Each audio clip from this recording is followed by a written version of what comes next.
Well, hello, Stephen from Owner Disown, and as you can probably tell, I'm in a different location. Yes, normally I shoot my videos downstairs in the basement.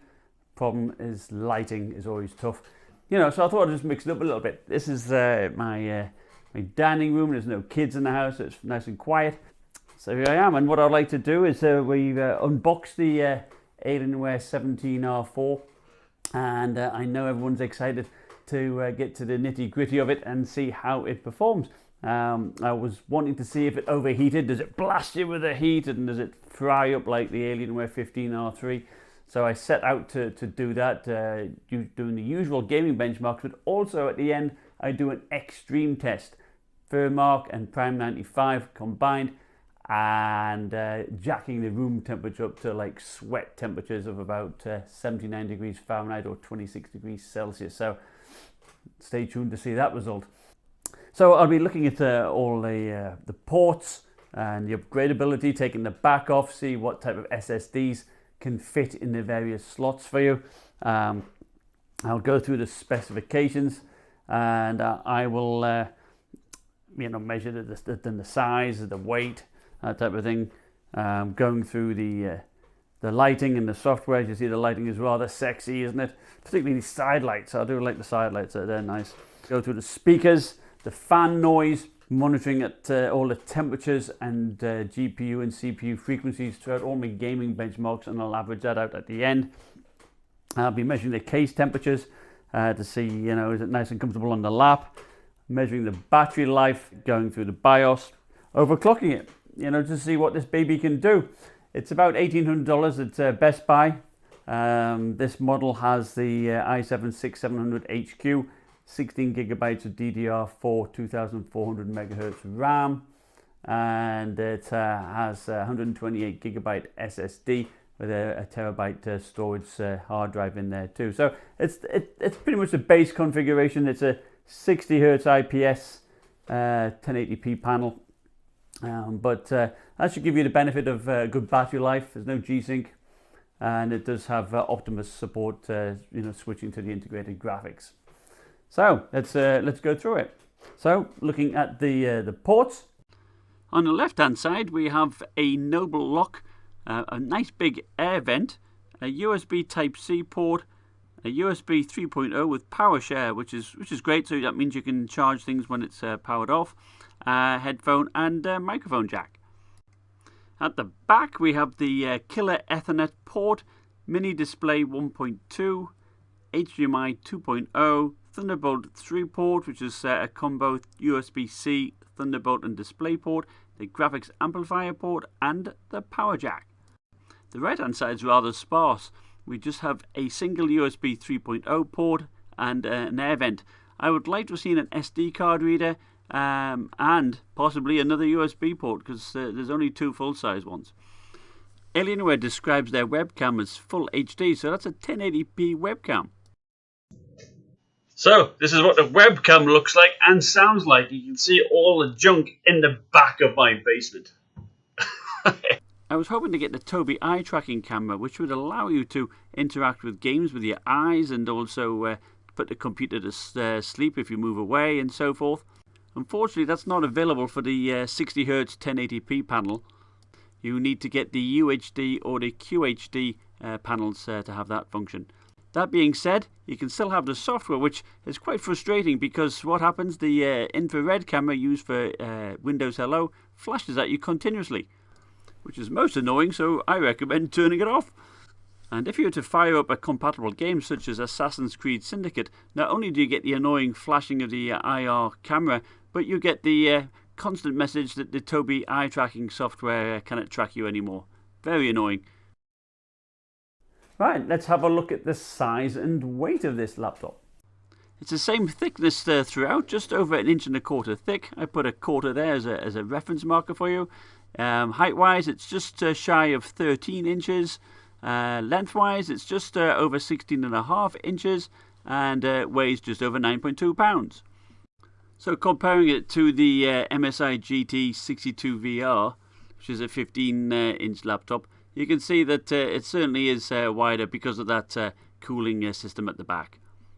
So if you buy the base model, like the 128GB SSD, can you upgrade it? Let's take a look. All right, so let's have a look at the back side of the laptop. We've got nice large venting here. You can see the two fans for the GPU and the CPU in there. So that's good intake. You do have a subwoofer area there. So we're going to take the back off and have a look to see how it is easy to upgrade and have a look at the components.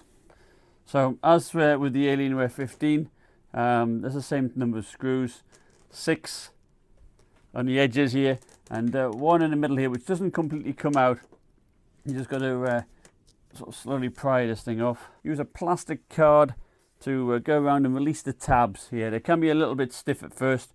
Don't be afraid, just gradually do it, and then you should be able to pull this off like that. So taking a look in here, you've got the spinning 7,200 RPM 2.5-inch disc here. You can see the subwoofer here. You have an SSD populated here in our configuration, which is a 128GB one, and you've got another slot here. You got a half-sized one here. So you've got 3 in total there. You've got 2 RAM slots, so you can expand it up to 32GB if you like. You've got the CPU here, GPU here, and 2 fans. I counted 31 fan blades on there to help keep it cool.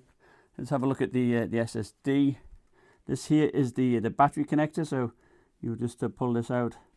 There you go. So interestingly, it's different to the Alienware 17R4, which is quite handy because I've got one of these kicking around, a SATA drive, so it's 6 gigabits per second, and as you can look at the keying there, the 15R4 was M keyed, so you had one larger tab here and a smaller one to the right.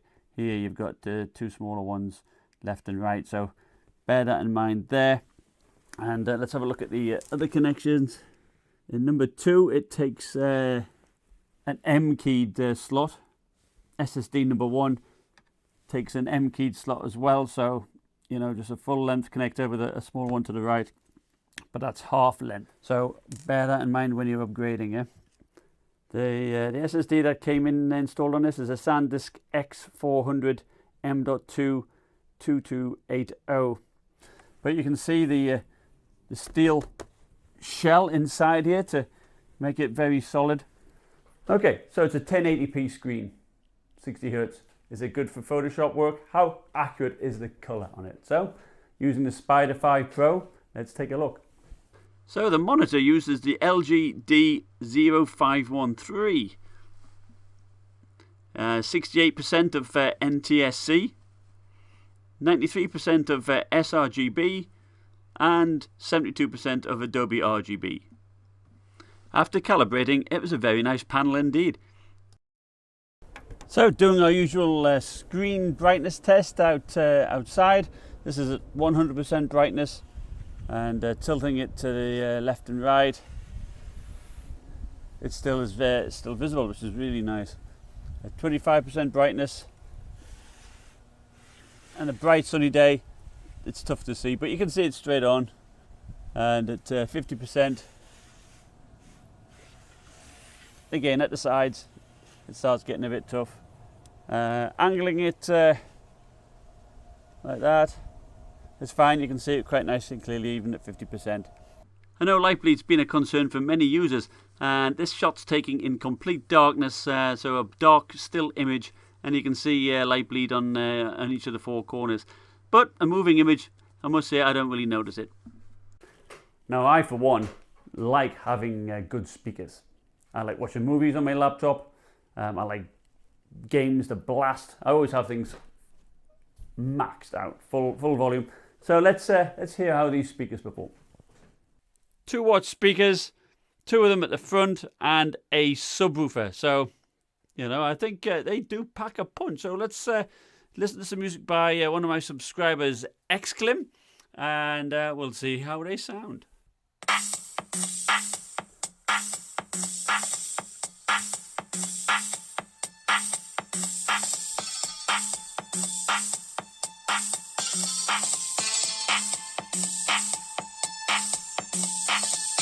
I really like these speakers and certainly can fill a medium-sized room. I do like the bass, and much improved over the Alienware 17R4, which already had decent speakers. I like it.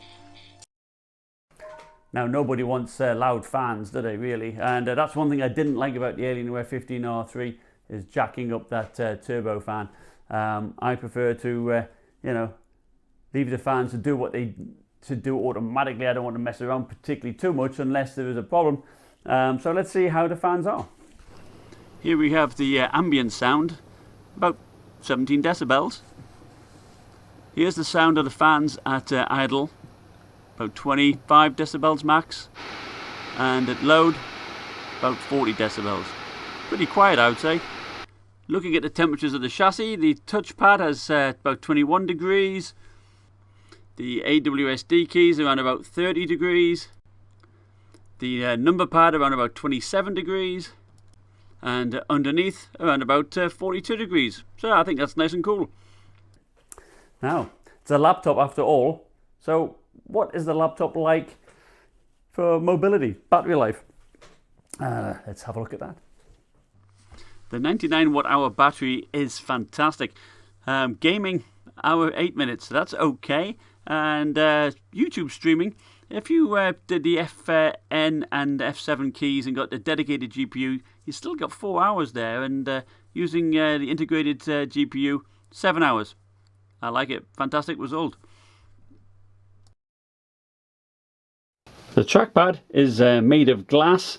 It's the same size as the Alienware 15, but it's very smooth and very responsive. 2-finger scrolling works fine.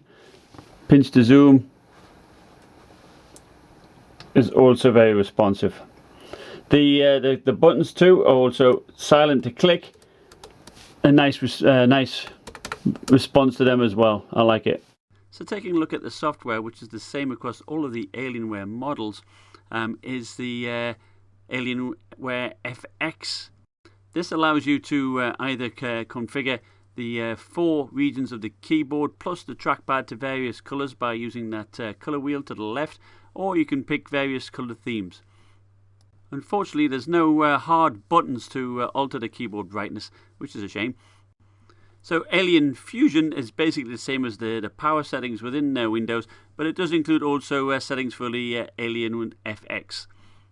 The Alien Tact X allows you to configure the left macro keys. There's 5 keys in all, but 3 different options at the top you can have, so that's a total of 15 different settings, and you can create new macros or functions such as opening up emails and web pages, calculators, that type of thing.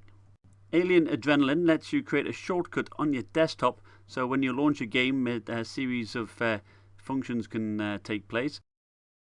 Clicking on the Performance Monitoring tab takes you to a screen where you can keep track of various components from your CPU, GPU and your memory, and you can even record it if you so wish. The Sound Center software is very good. It's exactly the same as MSI's HIMIC software. Basically, it lets you configure how the sound sounds for music or video playback, for multimedia and gaming. You can alter the bass and the treble and loudness and voice clarity and so forth. The audio recording software is used when you're recording or streaming a gaming session. It allows you to trigger some samples of music or sounds when you click your gamepad or press a key on your keyboard. And finally, the Audio Recon simulates a 7.1 surround sound, and it shows you on screen as well where the sound is coming from. Useful for when you're being shot in the back.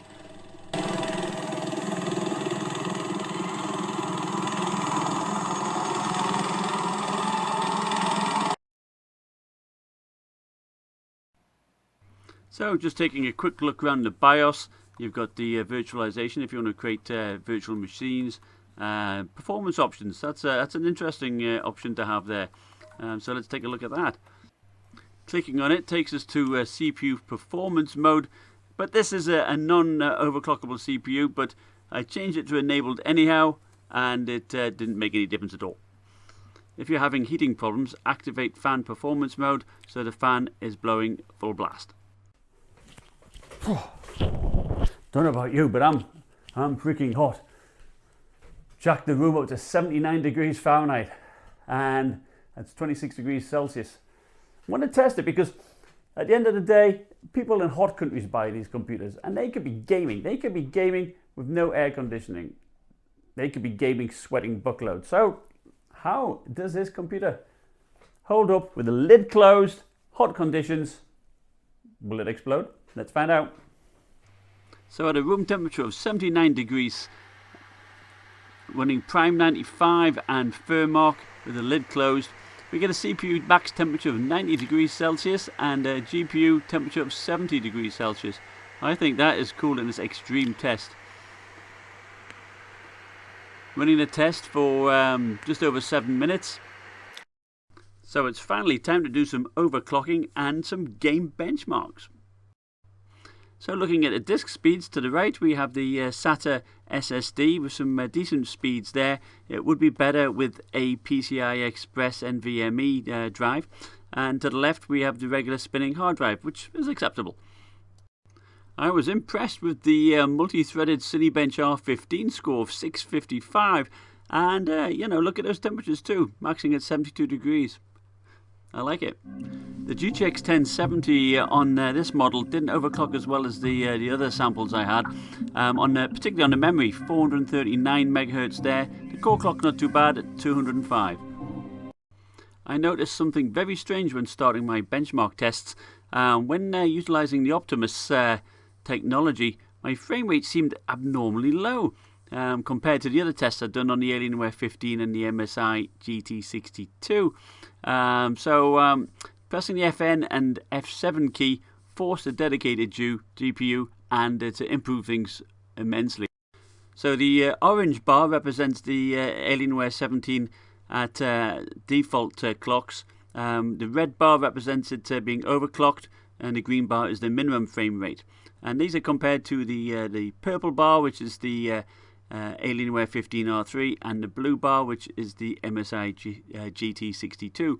And as you can see, at 105 frames per second on Metro last light, it compares very favourably to the Alienware and beating the MSI.